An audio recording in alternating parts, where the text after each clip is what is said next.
Nous ne gagnons pas le salut par notre obéissance, puisque le salut est un don gratuit de Dieu, qui s'obtient par la foi. Par contre, l'obéissance est le fruit de la foi. Vous le savez, Jésus est apparu pour ôter les péchés. Il n'y a point en lui de péché. Quiconque demeure en lui, il ne pêche point. Quiconque pêche ne l'a pas vu et ne l'a pas connu. 1 Jean 3, 5, 6. Là est la pierre de touche.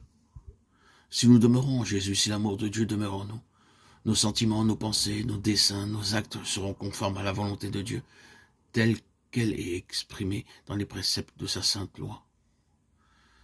Petits enfants, que personne ne vous séduise. Celui qui pratique la justice est juste. 1 Jean 3, 7.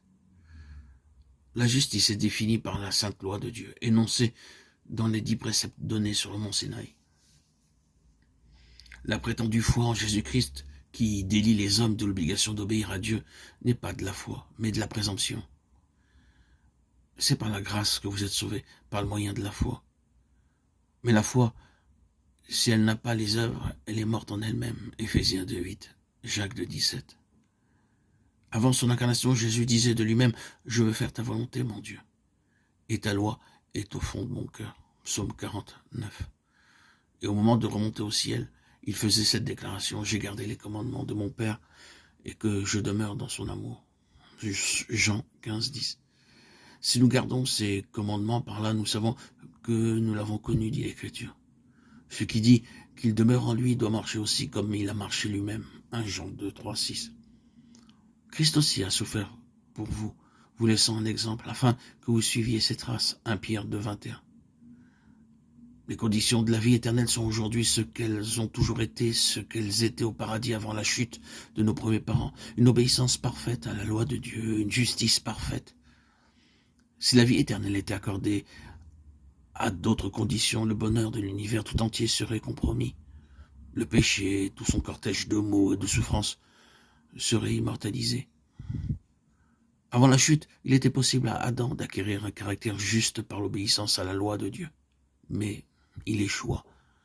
Et à cause de son péché, notre nature est déchue, et nous sommes incapables de nous rendre justes par nous-mêmes. Étant mauvais, nous ne pouvons pas obéir parfaitement à une loi sainte. Nous ne possédons pas de justice personnelle qui nous permette de répondre aux exigences de la loi de Dieu. Mais Jésus-Christ nous a préparé une issue. Il a vécu sur la terre au milieu des mêmes épreuves et des mêmes tentations que nous. Il a vécu sans péché, il est mort pour nous et maintenant il s'offre à prendre sur lui nos péchés et à nous donner sa justice.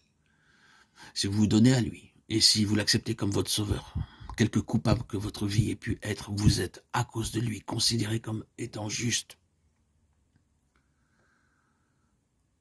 Le caractère de Jésus-Christ est substitué à votre caractère. Et vous avez accès auprès de Dieu comme si vous n'aviez jamais péché. Il y a plus.